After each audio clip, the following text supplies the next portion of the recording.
Hello po, welcome po sa araw-araw na nyo po, gabay, na mensahe po, na gustong ipaalam, gusto ipaabot ng Divine Universe po sa inyo para matulungan po kayo kung ano man yung mga you are going through po sa circumstances nyo po. Okay, para naman ma-uplift yung nyo din, mood nyo, sitwasyon nyo po. Okay? Your message for today.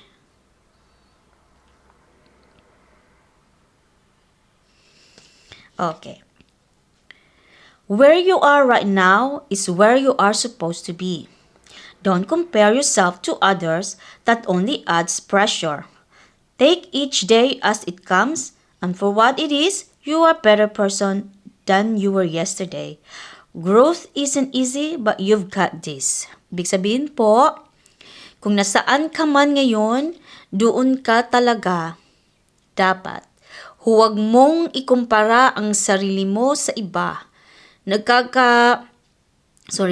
Nakakaragdag lang iyan sa pressure.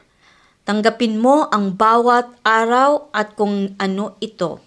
Mas mabuti kang tao ngayon kaysa kahapon. Hindi madali ang paglago, pero kaya mo ito.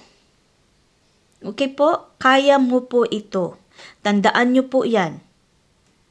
Salamat po sa panunood. Sana po may makaresonate po itong yung message na po ito. Sana makakatulong po ito sa araw-araw nyo po ito. Salamat po sa panunood. I'll see you tomorrow. Bye for now.